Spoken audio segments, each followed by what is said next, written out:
అందరికీ నమస్కారం। कैसे हैं आप लोग? మీ అందరూ ఎలా ఉన్నారు?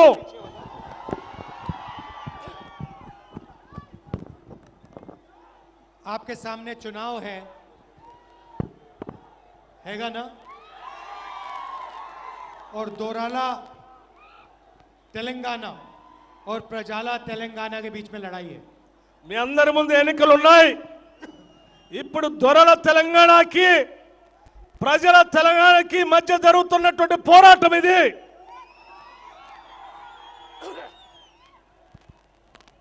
एक तरफ तेलंगाना की जनता, आप सब लोग, गरीब लोग, किसान, मजदूर, कमजोर लोग, और दूसरी तरफ आपके चीफ मिनिस्टर, उनका परिवार और उनके 2-3 मंत्री। ఒక పక్కన బడుగు బలహీన వర్గాలు, రైతాంగ సోదరులు, కూలీలు, పేద వర్గాలు, మరొక పక్కన ఈ రాష్ట్ర ముఖ్యమంత్రి దొరలు ఒక పక్కన ఉన్నారు। आप देखिए, तेलंगाना की सरकार में जिन डिपार्टमेंट्स में पैसा बनता है, सारे के सारे डिपार्टमेंट एक परिवार के हाथ में है। తెలంగాణ రాష్ట్రంలో ఆదాయం వచ్చేటువంటి శాఖలన్నీ కూడా ఒక కుటుంబం చేతిలో ఉన్నాయి। आप सब जानते हो तेलंगाना में पैसा कौन से डिपार्टमेंट में बनता है? మీ అందరికీ తెలుసు తెలంగాణ రాష్ట్రంలో ఆదాయం ఏ శాఖలో వస్తుందో మీ అందరికీ తెలుసు। सबसे बड़ी चोरी कहां होती है आप जानते हो? అన్నిటికంటే ఎక్కువ దొంగతనం ఏ శాఖలో జరుగుతుందో మీ అందరికీ తెలుసు। सबसे बड़ी चोरी शराब में होती है। ఎక్కువ చోరీ అంటే దొంగతనం, దోపిడీ లిక్కర్లో అవుతుంది, जमीन में होती है, భూమిపైన అవుతుంది, और रेत में होती है। ఇసుక మీద కూడా దోపిడీ జరుగుతుంది। और ये सारे के सारे पीआरएस के चीफ मिनिस्टर ने अपने रिश्तेदारों को दे रखे हैं।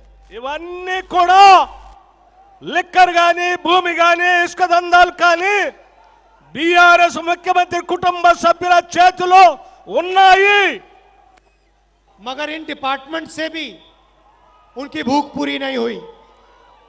కానీ ఈ శాఖల నుంచి కూడా వారి చేతుల్లోనే ఉన్నాయి। और पैसा लूटने की जरूरत थी। ఇంకా దోపిడీ చేయడానికి అవి చాలదన్నట్టు ఇంకా ప్రయత్నం చేస్తా ఉన్నారు।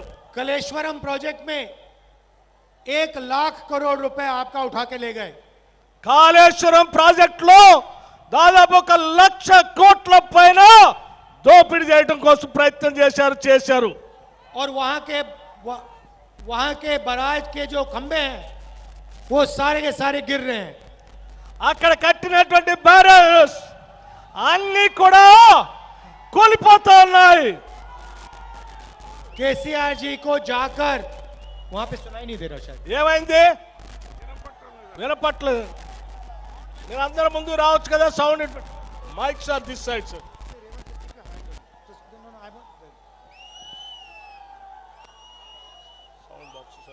वहां पे केसीआर जी को इंस्पेक्शन करना चाहिए। అక్కడ కూలిపోతున్నటువంటి బ్యారేజెస్ దగ్గర ఈ రాష్ట్ర ముఖ్యమంత్రి కేసీఆర్ ఇన్స్పెక్షన్ చేయాల్సినటువంటి అవసరం ఉంది।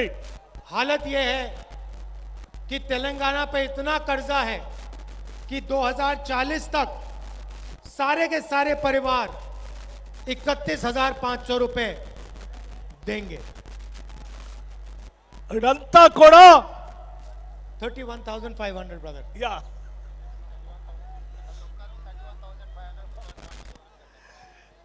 31,500 రూపాయలు అందరి పైన అప్పుగా పెట్టేసి ఉన్నారు। आई थिंक उनको सुनाई नहीं दे रहा है। పోలీసులు వాళ్ళందరినీ ట్రానియండి, వదలండి వాళ్ళను, ఈడ వదలండి, అందరినీ ట్రానియండి, వాళ్ళను వదలండి, వాళ్ళను వదలండి, వాళ్ళు ఇటు వస్తారు, వదలండి। ఏ గేట్లుది తీసుకొని రాండి, మొత్తం ఇట్లా రండి, కూర్చోండి, దాని మీద కూర్చోండి, అందరు ఇట్లా రండి, ముందుకు రండి, మొత్తం ఇట్లా రండి. ఇది కూడా తీసుకొని ఇట్లా రండి, ఆ తాళ్ళు తీయండి పోలీసు వాళ్ళు. అది తీయండి, వాళ్ళందరూ రానియండి, ఇట్లా ముందుకు పండి, మొత్తం అంతా ముందుకు రండి. అది కూడా తీయండి, ఆ బండి తీయండి, అందరు ముందుకు రండి. तो देखिए ఆ బార్కెట్లు తీయండి, షకిల్ సబ్ కుపులా ముందుకు పోండి, ఇట్లా రండి.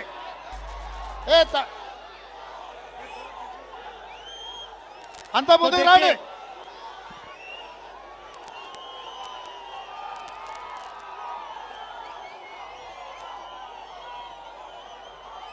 हाँ आई थिंक इट्स ओके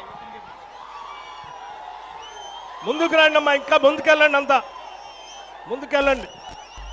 तो देखिए ఇక మీరు నిశ్శబ్దంగా ఉంటే రాహుల్ గాంధీ గారు మాట్లాడతారు. अब देखिए बात समझिए, अब ये है प्रजाला सरकार। जनता को सुनाई नहीं दे रहा था तो सारी की सारी चेन हटा दी, यहां आ गए आप। చూడండి, ఇది ప్రజల సర్కార్ అంటే మనకు వినపడకపోతే మీ అందరి కోరిక మేరకు అందరిని ఇక్కడ తీసుకొచ్చాం. अब भैया दोराला सरकार में आपके चीफ मिनिस्टर ऐसे नहीं कर सकते। దొరల ప్రభుత్వంలో మీ ముఖ్యమంత్రి ఎట్లయితే చేయడు అక్కడే ఉంచుతాడు మిమ్మల్ని. जनता चीफ मिनिस्टर के इतना पास आ जाए उनको भागना पड़ जाएगा। జనతాకి చీఫ్ మినిస్టర్ ఉంటే ఎక్కడ ఉంటే అక్కడ రాణిస్తారు. तो इतना पैसा आपसे लूटा, इंफ्रास्ट्रक्चर प्रोजेक्ट्स में लूटा, और सबसे बड़ी लूट धारिनी पोर्टल में। ఇంత దోపిడీ జరిగిందంటే అన్నిటికంటే పెద్ద దోపిడీ ధరణి పోర్టల్ ద్వారా భూమి పైన దోపిడీ జరిగింది.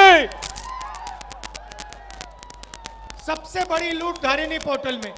పెద్ద దోపిడీ ధరణి పోర్టల్ ద్వారా జరిగింది. कहा कंप्यूटराइजेशन करना है और उसके बहाने तेलंगाना के 20 लाख गरीब लोगों की जमीन ले ली। ఎక్కడ కంప్యూటరైజేషన్ చేసి తెలంగాణలో ఉన్నటువంటి పేదల భూములన్నింటినీ కూడా దీని ద్వారా దోపిడీ జరిగింది. तो कांग्रेस पार्टी ने मन बना लिया है कि जितना पैसा आपके चीफ मिनिस्टर ने आपसे चोरी किया है उतना पैसा हम आपके बैंक अकाउंट में डाल के दिखाएंगे।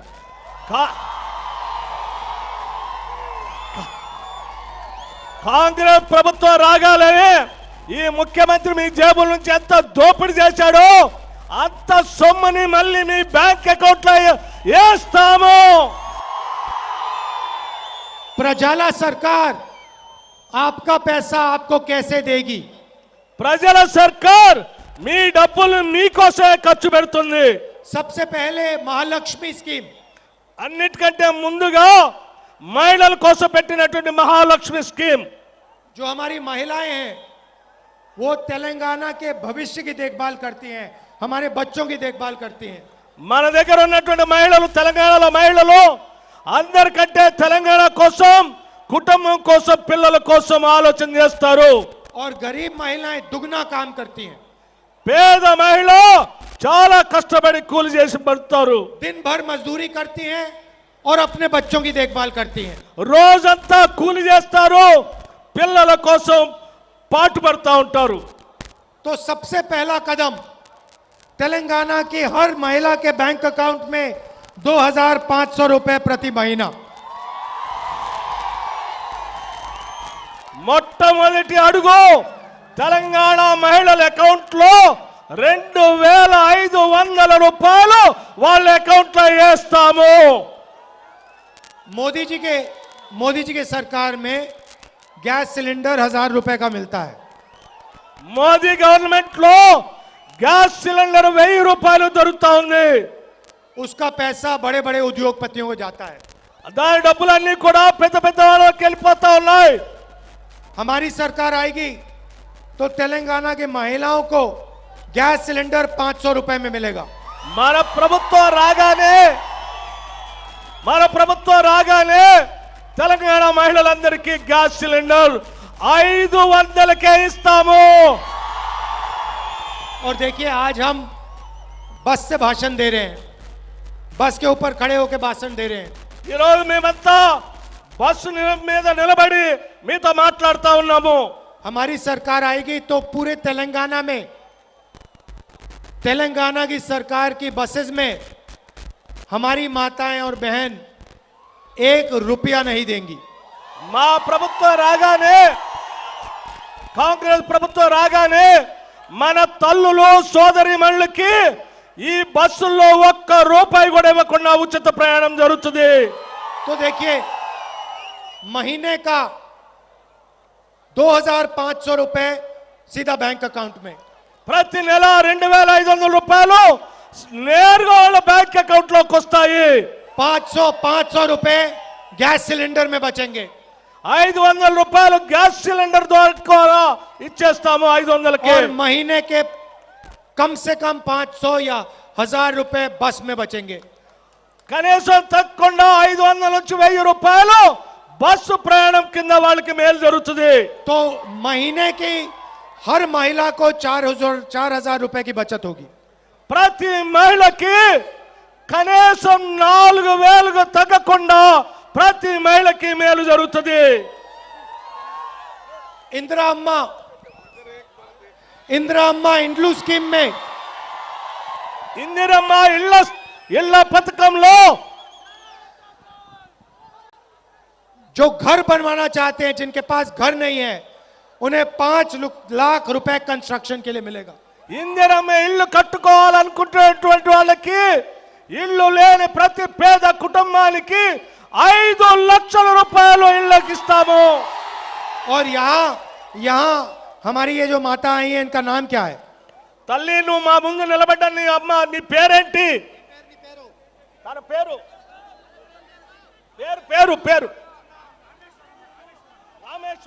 రామేశ్వరమ్మ. रामेश्वर अम्मा जैसी तेलंगाना में लाखों महिलाएं हैं जो बुजुर्ग हैं। రామేశ్వరమ్మ లాంటి తల్లులు తెలంగాణ రాష్ట్రంలో కొన్ని లక్షల మంది ఉన్నారు. इन्होंने अपनी पूरी जिंदगी तेलंगाना के लिए दी है। వారి జీవితం మొత్తం తెలంగాణ కోసమే బతికారు. तेलंगाना को बनाने में इन्होंने मेहनत करी है, अपना खून पसीना दिया है। తెలంగాణ నిర్మాణంలో వారి జీవితం అంతా కష్టపడ్డారు. వారి చెమట రక్తం ధారపోశారు తెలంగాణ నిర్మాణంలో. आज इनको 2000 रुपए पेंशन मिलता है। ఈ రోజు కేవలం అటు 2000 రూపాయలు మాత్రమే పెన్షన్ దొరుకుతుంది. महीने का 2000 रुपए, నెలకి 2000 మాత్రమే పెన్షన్ దొరుకుతుంది. सरकार आने के बाद इनको महीने का 4000 रुपए मिलेगा। కాంగ్రెస్ ప్రభుత్వం రాగానే మీలాంటి తల్లుల కోసం 4000 రూపాయలు ప్రతి నెల పెన్షన్ వస్తుంది. और 200 यूनिट हर महीने बिजली के मुफ्त में मिलेंगे। ప్రతి నెల 200 యూనిట్లు కరెంటు ఉచితంగా ఇస్తాము. अब देखिए, एक और नारा चला है, ఇంకొక విధానం నడుస్తా ఉంది. Bye bye KCR. Bye bye KCR. अब बहुत सारे लोग बाय बाय केसीआर कर रहे हैं। చాలా మంది బై బై కేసీఆర్ అంటున్నారు. अब देखिए, చూడండి, बाय बाय केसीआर तो हो जाएगा, బై బై కేసీఆర్ అనేది జరుగుతుంది. मगर जो पैसा केसीआर ने लूटा है, 1 लाख करोड़ रुपए आपके इंफ्रास्ट्रक्चर के प्रोजेक्ट का, धरनी पोर्टल का जो पैसा है, उसका हिसाब भी तो लेना है। బై బై కేసీఆర్ అయితే జరుగుతుంది, కానీ కేసీఆర్ దోపిడీ చేసిన 1,00,000 కోట్ల పైబడిన కాళేశ్వరం ప్రాజెక్టు, అట్లాగే ధరణి మీద జరిగినటువంటి దోపిడీ లెక్కలు తేల్చాలి కదా. उनको ये भी तो समझाना पड़ेगा कि उन्होंने आपके पैसे के साथ क्या किया। ఆయన చెప్పాలి కదా, ఈ డబ్బుతో ఈ లెక్కలు తేల్చాలి, ఏం చేశాడో చెప్పాలి కదా. मैंने आपको अभी तेलंगाना की बात की, ఇప్పుడు నేను తెలంగాణ గురించి చెప్పాను. अब मैं थोड़ा आपको देश के बारे में कहना चाहता हूं। ఇప్పుడు నేను కొద్దిగా ఇప్పటివరకు తెలంగాణ గురించి చెప్పాను, ఇప్పుడు దేశం గురించి కూడా చెప్పాలనుకుంటున్నాను. कुछ महीने पहले मैंने भारत जोड़ो यात्रा शुरू की थी। కొద్ది నెలల క్రితం మీ అందరికీ తెలిసిందే నేను భారత్ జోడో యాత్ర చేశాను. भारत जोड़ो यात्रा का मतलब मैं आपको एक लाइन में समझाना चाहता हूं। భారత్ జోడో యాత్ర గురించి దాని అర్థం గురించి ఒక్క లైన్ లో మీకు మీ దృష్టి తీసుకురాదలుచుకున్నాను. ये देश और प्रदेश नफरत के प्रदेश और देश नहीं है, ये मोहब्बत का देश है, मोहब्बत का प्रदेश है। ఈ దేశము ఈ రాష్ట్రము విద్వేషాలకి స్థానం ఉన్నటువంటిది కాదు, ప్రేమించేటువంటి దేశము రాష్ట్రం ఇది. नरेंद्र मोदी और आरएसएस पूरे देश में नफरत फैला रहे हैं। నరేంద్ర మోడీ మరి ఆర్ఎస్ఎస్ వాళ్ళు ఈ దేశంలో ద్వేషాన్ని పెంచుతున్నారు. तो हमारी यात्रा में हमारा मैसेज एक लाइन का मैसेज था। నా యాత్రలో నా సందేశం మొత్తం ఒక్క లైన్ లోనే సందేశం ఇచ్చాను. नफरत के बाजार में हम मोहब्बत की दुकान खोलने जा रहे हैं। ద్వేషం ఉండేటువంటి బజార్లో, ద్వేషాన్ని పంచే బజార్లో నేను ప్రేమను పంచేటువంటి దుకాణాన్ని తెరిచాను. अब सवाल उठता है कि बीजेपी नफरत क्यों फैलाती है। సవాల్ ఏంటంటే అసలు బీజేపీ ద్వేషాన్ని ఎందుకు పెంచుతుంది? इस नफरत से बीजेपी को क्यों फायदा होता है, ये मैं आपको आज बताना चाह रहा हूं। ఈ ద్వేషంతో భారతీయ జనతా పార్టీకి ఏం లాభం జరుగుతుందో నేను చెప్పదలుచుకున్నాను. भाइयों और बहनों, यहां पे बहुत सारे पिछड़े समाज के लोग खड़े हैं। సోదరి మల్లారా, ఇక్కడ నిలబడినటువంటి వాళ్ళంతా కూడా అనేక సంవత్సరాల సమాజం నుంచి ఉన్నటువంటి వాళ్ళు. మీరు जिसको हम ओबीसी कहते हैं, వెనకబడినటువంటి వర్గాలకు సంబంధించినటువంటి వాళ్ళు ఉన్నారు, వాళ్ళని ఓబీసీలు అంటారు. यहां पे दलित समाज के लोग हैं, ఇక్కడ ఉన్నటువంటి వాళ్ళు దళితులు కూడా ఉన్నారు, आदिवासी यहां पे कम है, ఆదివాసీ చాలా తక్కువ మంది ఉన్నారు ఇక్కడ. मगर देश में ज्यादा से ज्यादा आबादी दलित, आदिवासी, पिछड़े, माइनॉरिटीज की है। కానీ దేశంలో పెద్ద ఎత్తున ఉన్నటువంటి జనాభా బలహీన వర్గాలంటే ఓబీసీలు, దళితులు, గిరిజనులు, మైనార్టీ సోదరులు ఉన్నారు. मैं आपको उदाहरण के तौर दिखा देता हूं। यहां पे ओबीसी वर्ग के कितने लोग हैं, हाथ उठा के दिखाओ। నేను మీకు ఒక ఉదాహరణ చెప్పదలుచుకున్నాను. ఇక్కడ ఉన్నటువంటి వాళ్ళు బీసీలకు సంబంధించిన జనాభా ఎంతమంది ఉన్నారో చేయెత్తండి. ये देखो, आधे हिंदुस्तान ने हाथ उठा दिया। ये देखो, तो इस देश में कम से कम 50% ओबीसी वर्ग है। ఈ దేశంలో తక్కువలో తక్కువ 50% మంది బలహీన వర్గాలకు సంబంధించినటువంటి వాళ్ళు ఓబీసీలు ఉన్నారు. और ये जो लोग हैं, ये इस देश को चलाते हैं, रीढ़ की हड्डी हैं। వీళ్ళే ఈ దేశ ఆర్థిక సంపదను నడిపిస్తా ఉంటారు. अब सवाल यह है कि इन लोगों की हिंदुस्तान को चलाने में कितनी भागीदारी है। కానీ సవాలు మన ముందున్నటువంటిది ఏంటంటే అసలు ఈ దేశాన్ని నడిపించేటువంటి వాళ్ళల్లో వీళ్ళ పాత్ర ఎంత? और ये सवाल है कि इस देश में किसकी कितनी आबादी है। సవాల్ ఏంటంటే ఈ దేశంలో ఎంతమందికి ఎంత హక్కులు ఉన్నాయని. अगर मैं आपसे आज पूछूं कि भैया इस देश में ओबीसी कितने हैं, इस भीड़ में कोई जवाब नहीं दे सकता। భయ్యా, నేను మీ అందరినీ ఒక ప్రశ్న అడుగుతున్నాను. ఈ దేశంలో ఓబీసీలు ఎంతమంది ఉన్నారు అని అంటే చాలా మందికి తెలియదు. कितने आदिवासी हैं, कितने दलित हैं, कोई जवाब नहीं दे सकता। ఎంతమంది ఆదివాసీలు ఉన్నారు, ఎంతమంది దళితులు ఉన్నారంటే సమాధానం ఎవరు చెప్పరు. भाई और बहनों, कुछ दिन पहले मैंने पार्लियामेंट में भाषण किया। సోదరి మల్లారా, నేను కొద్ది రోజుల క్రితం పార్లమెంటులో ఉపన్యాసం చెప్పాను. और मैंने वहां 2 आंकड़े रखे जो मैं आपके सामने रखना चाहता हूं। నేను అక్కడ పెట్టినటువంటి 2 అంశాలు మీ ముందు పెట్టదలుచుకున్నాను. हिंदुस्तान की सरकार को एमपी, राज्यसभा, लोकसभा के एमपी नहीं चलाते। ఈ భారతదేశం అంటే భారతదేశాన్ని పార్లమెంటు సభ్యులంటే రాజ్యసభ సభ్యులు కానీ లోక్సభ సభ్యులు కానీ నడిపించట్లేదు. भारत की सरकार को 90 अफसर चलाते हैं, 90 आईएएस के ऑफिसर चलाते हैं।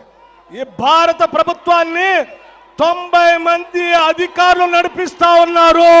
ये 90 लोग हिंदुस्तान के बजट को बांटते हैं। ఈ 90 మంది అధికారులే ఈ దేశ బడ్జెట్ ని పంచుతారు. ये निर्णय लेते हैं कि डिफेंस के लिए कितना पैसा जाएगा, मनरेगा में कितना जाएगा, इंफ्रास्ट्रक्चर में कितना जाएगा, शिक्षा में कितना जाएगा। ఈ అధికారులే రక్షణ రంగానికి ఎంత పోవాలి, ఎన్ఆర్ఈఎస్ కి ఎంత పోవాలి, అట్లాగే ట్రైనింగ్ కి ఎంత పోవాలి, మిగతా శాఖలకి దేనికి ఎంత పోవాలనేది ఈ అధికారులు మాత్రమే పంచుతారు. नरेंद्र मोदी और केसीआर अपने एमएलएज और एमपीज की बात नहीं सुनते, अफसरों की बात सुनते हैं। నరేంద్ర మోడీ గాని కేసీఆర్ కానీ ఎమ్మెల్యేలు ఎంపీలు మాట వినరు, ఈ అధికారుల మాట మాత్రమే వింటారు. तेलंगाना को भी ऐसे ही चुने हुए अफसर चलाते हैं। ఈ తెలంగాణ రాష్ట్రంలో కూడా ఇలా సెలెక్ట్ చేసుకున్నటువంటి కొద్ది మంది అధికారులు మాత్రమే నడుపుతా ఉంటారు. तो भाई और बहनों, सवाल उठता है कि इन अफसरों में से 90 अफसरों में से जो हिंदुस्तान को चलाते हैं, इसमें से ओबीसी कितने, दलित कितने, ये आदिवासी कितने।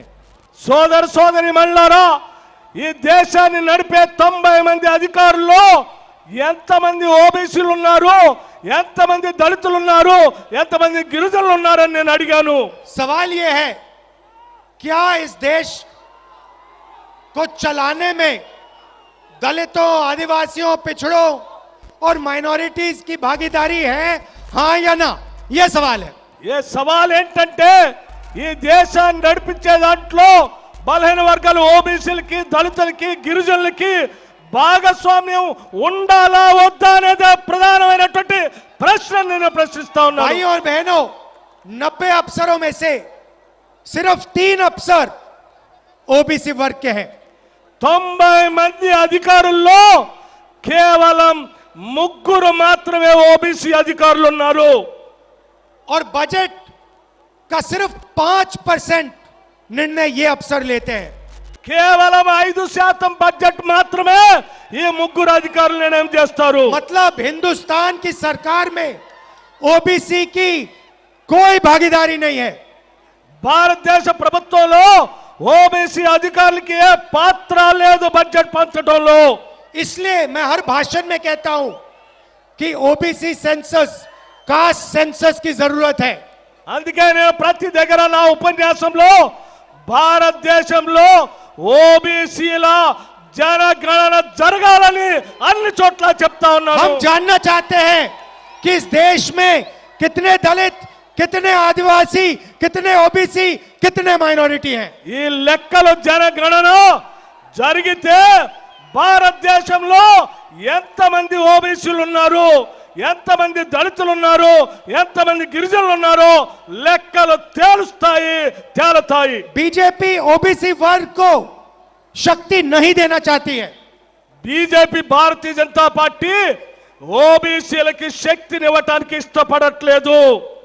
टीआरएस ओबीसी वर्ग को शक्ति नहीं देना चाहती है। టిఆర్ఎస్ కూడా బలహీన వర్గాలు ఓబీసీలకు శక్తిని ఇవ్వటానికి ఇష్టపడట్లేదు. इसीलिए ये लोग कास्ट सेंसस नहीं करना चाह रहे हैं। అందుకే నేను అడిగిన cost census జనగణనకి Bharatiya Janata party BRS ఇద్దరు ఒప్పుకోవట్లేదు. इसीलिए हमने कहा है कि जैसे ही हमारी सरकार तेलंगाना में आएगी, हमारा पहला स्टेप, पहला कदम कास्ट सेंसस होगा। అందుకే నేను చాలా స్పష్టంగా చెప్తా ఉన్నాను, తెలంగాణ రాష్ట్రంలో మన కాంగ్రెస్ ప్రభుత్వం రాగానే మొదటి అడుగు జనాభా గణన ఓబీసీల కాస్ట్ సెన్సస్ చేపిస్తాను. तेलंगाना में जैसे ही सरकार आएगी, यहां हम ओबीसी सेंसस शुरू करेंगे, और जैसे ही दिल्ली में सरकार आएगी, पूरे हिंदुस्तान में हम कास्ट सेंसस लगा देंगे। తెలంగాణలో మన ప్రభుత్వం రాగానే ఏ రకంగా అయితే బీసీ జనగణన చేపిస్తామో ఆ తర్వాత భారతదేశంలో మన ప్రభుత్వం రాగానే దేశమంతా కూడా ఓబీసీ జనగణన చేపిస్తాను. और जो भागीदारी ओबीसी की होनी चाहिए, वो हम पूरी करके आपको दिलवा देंगे। ఏ వాటాదారులు ఓబీసీలు ఉన్నారో వాళ్ళందరూ భాగస్వాములు కావాల్సిందే, వాళ్ళందరి కోసం చేస్తాను నేను. भाई और बहनों, बीजेपी इसलिए नफरत फैलाती है क्योंकि वो ये नहीं चाहती कि आप अपनी सच्ची आबादी के बारे में जान जाओ। అందుకే సోదర సోదరి మండలారా బీజేపీ వాళ్ళు కావాలనే ద్వేషాన్ని రెచ్చగొడుతూ ఈ వాస్తవాల్ని బయటికి రానికుండా దాస్తా ఉన్నారు। आरएसएस ये बीआरएस का सेंसस नहीं चाहते क्योंकि वो नहीं चाहते कि आपको अपनी सच्ची शक्ति पता लग जाए। ఆర్ఎస్ఎస్ బిఆర్ఎస్ ఇద్దరు కూడా ఈ కాస్ట్ సెన్సస్ జరగొద్దని ఓబీసీ జనగణన జరగొద్దని కోరుకుంటున్నారు। हम आपको आपकी सच्ची शक्ति के बारे में दिखा देंगे। నేను మీకోసం మీ శక్తి ఏంటో జనగణన చేసి మీకు శక్తిని ఇస్తాను। वो पहला कदम होगा। అది నా మొట్టమొదటి అడుగుగా మారుతుంది। भाई और बहनों, आखिरी बात, సోదర సోదరి వల్ల చివరి మాటగా నేను ఒక మాట చెప్పదలుచుకున్నాను। बीजेपी बीआरएस और एमआईएम एक हैं। బీజేపీ బీఆర్ఎస్ ఎంఐఎం ఈ మూడు ఒకటే। ये तीनों मिलकर एक साथ काम कर रहे हैं। ఈ బీఆర్ఎస్ బీజేపీ ఎంఐఎం మూడు కలిసి ఒకటే పని చేస్తా ఉన్నాయి ఒకట్లాగానే। मैं बीजेपी आरएसएस से लड़ता हूं। మా బీజేపీ నేను బీజేపీ గురించి బీఆర్ఎస్ గురించి చెప్పదలుచుకున్నాను। मेरे ऊपर नरेंद्र मोदी की सरकार ने 24 केस लगाए हैं। బీజేపీ సర్కార్ నరేంద్ర మోడీ గారు నా మీద 24 కేసులు పెట్టారు। मेरी लोकसभा की मेंबरशिप रद्द कर दी। నా లోక్సభ సభ్యత్వాన్ని కూడా రద్దు చేశారు। मेरा घर उठा के ले गए। నా ఇల్లు కూడా లాక్కున్నారు। सरकारी घर था। సర్కారీ ఇల్లుని లాక్కున్నారు। इन्होंने घर लिया, मैंने कहा ले जाओ अपना घर, मुझे नहीं चाहिए। అరే నీ ఇల్లు నువ్వు తీసుకో అని చెప్పాను। मेरा घर पूरा हिंदुस्तान है। నా ఇల్లు యావత్ భారతదేశం చెప్పాను। मेरा घर पूरा तेलंगाना है। నా ఇల్లు తెలంగాణకు ఉందని చెప్పాను। मुझे तुम्हारे कोई घर की जरूरत नहीं है। నా కోసం నీ ఇల్లు అవసరం లేదని చెప్పాను। अब मेरा सवाल अगर बीजेपी और बीआरएस मिले नहीं हैं तो आपके चीफ मिनिस्टर के ऊपर एक भी केस क्यों नहीं है? నా సవాలు బీఆర్ఎస్ బీజేపీ కలిసి ఉండకపోతే నా మీద 24 కేసులు పెట్టినట్టే ఈ బీఆర్ఎస్ ముఖ్యమంత్రి కేసీఆర్ మీద కూడా కేసులు పెట్టేవాళ్ళు కదా। आपके चीफ मिनिस्टर के पीछे ईडी क्यों नहीं भाग रही, सीबीआई क्यों नहीं भाग रही, विजिलेंस क्यों नहीं भाग रही? నీ ఈ తెలంగాణ చీఫ్ మినిస్టర్ వెనక ఈడీ ఎందుకు వెనకబడట్లేదు, ఐటీ ఎందుకు వెనకబడట్లేదు, సిబిఐ వాళ్ళు ఎందుకు వెనకబడట్లేదు? इनकम टैक्स डिपार्टमेंट वाले लोग उनके घर के सामने क्यों नहीं खड़े? ఇన్కమ్ ట్యాక్స్ డిపార్ట్మెంట్ సంబంధించినటువంటి వాళ్ళు ఆయన ఇంటి ముందుకు ఎందుకు పోవట్లేదు? भाई और बहनों, क्योंकि ये दो मिले हैं। సోదర సోదరి మండలారా వీళ్ళిద్దరు కలిసి ఉన్నారు। लोकसभा में, राज्यसभा में बीआरएस के लोग नरेंद्र मोदी की सरकार को मदद करते हैं। లోక్సభలో బీఆర్ఎస్ పార్టీ సంబంధించిన పార్లమెంటు సభ్యులు బీజేపీ సర్కార్ కి మద్దతు ఇచ్చారు, ఇస్తా ఉన్నారు। और तेलंगाना में बीजेपी बीआरएस की मदद कर रही है। తెలంగాణలో బీజేపీ బీఆర్ఎస్ కి మద్దతు ఇస్తా ఉంది। पहले यहाँ पे बीजेपी के लोग आए थे, छाती फुलाए घूम रहे थे सब जगह। ఇక్కడ ముందు బీజేపీ వాళ్ళు వచ్చారు, గుండెలు చీల్చుకొని వచ్చారు, ముందుకు వచ్చారు। कांग्रेस पार्टी ने उनकी सारी की सारी गैस निकाल दी। కాంగ్రెస్ పార్టీ వాళ్ళ గాలంతా తీసేసింది। गाड़ी के चारों टायर पंचर हो गए। వాళ్ళ బండికున్న 4 టైర్లు పంచర్ అయిపోయినాయి। उनके नेता कहते हैं कि हम तेलंगाना में ओबीसी चीफ मिनिस्टर लाएंगे। బీజేపీ నాయకుడు చెప్తాడు తెలంగాణ రాష్ట్రంలో ఓబీసీ ముఖ్యమంత్రిని చేస్తానని। अरे भाई साहब, 2% वोट से तेलंगाना में आपकी सरकार नहीं बनने वाली है। भाई साहब సోదరా, ఆ తెలంగాణ రాష్ట్రంలో బీజేపీకి కేవలం 2% కూడా ఓట్లు లేవు, నువ్వెట్లా చేస్తావయ్యా?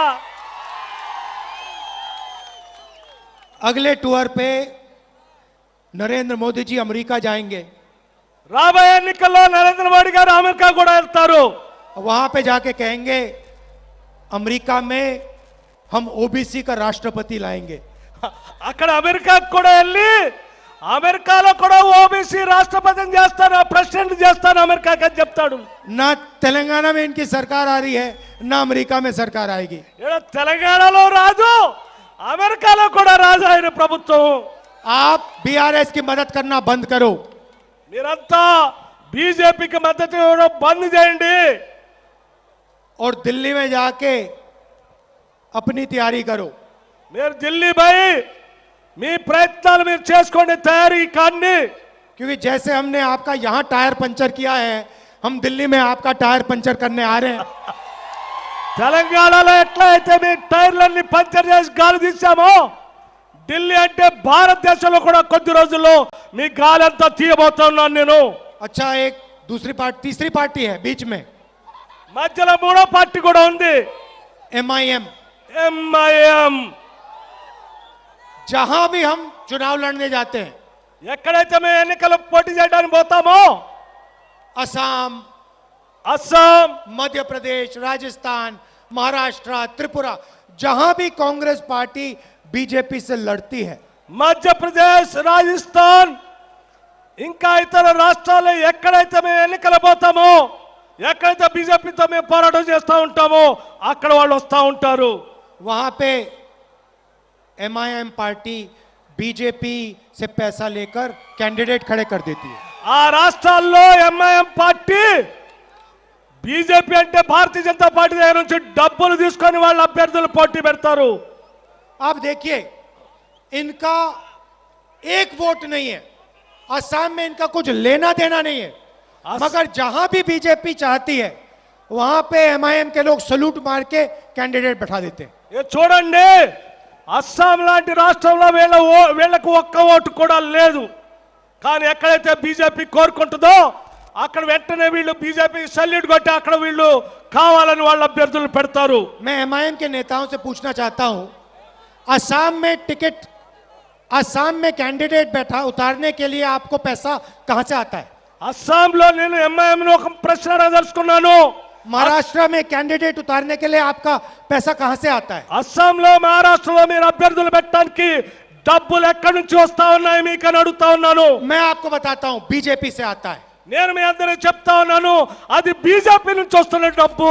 इसीलिए तीनों एक साथ खड़े हुए हैं.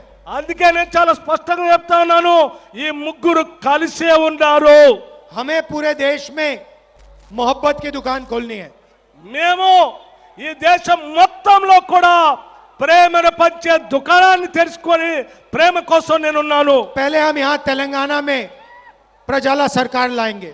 మొట్టమొదటిగా తెలంగాణ రాష్ట్రంలో ప్రజల ప్రభుత్వాన్ని, పీపుల్స్ గవర్నమెంట్ తీసుకొని వద్దాం. और फिर दिल्ली में बीजेपी और नरेंद्र मोदी को वहां से हटाएंगे. అక్కడ ఢిల్లీలో బీజేపీ ప్రభుత్వం నరేంద్ర మోడీని తొలగించేద్దాం. आप सब दूर दूर से आए, शाम का समय है, इसके लिए दिल से बहुत बहुत धन्यवाद. మీరంతా చాలా దూర ప్రాంతాల నుంచి వచ్చారు. నా హృదయపూర్వకంగా మీ అందరికీ ధన్యవాదాలు తెలియజేస్తా ఉన్నాను. నా దిల్ కోల్కే మీకు ధన్యవాదాలు తెలియజేస్తా ఉన్నాను. हमारे कैंडिडेट्स का 1 मिनट में परिचय कर देता हूं. అనిరుద్ధ్ రెడ్డి జడ్చర్ల శాసనసభ స్థానం నుంచి కాంగ్రెస్ పార్టీ అభ్యర్థిగా పోటీ చేస్తా ఉన్నాడు. नमस्कार. మధుసూదన్ రెడ్డి గారు దేవరకద్ద శాసనసభ స్థానం నుంచి కాంగ్రెస్ పార్టీ అభ్యర్థిగా పోటీ చేస్తా ఉన్నాడు. आप सबका दिल से बहुत बहुत धन्यवाद. नमस्कार. నా హృదయపూర్వకమైనటువంటి ధన్యవాదాలు మీకు. మరొక్కసారి నా ధన్యవాదాలు.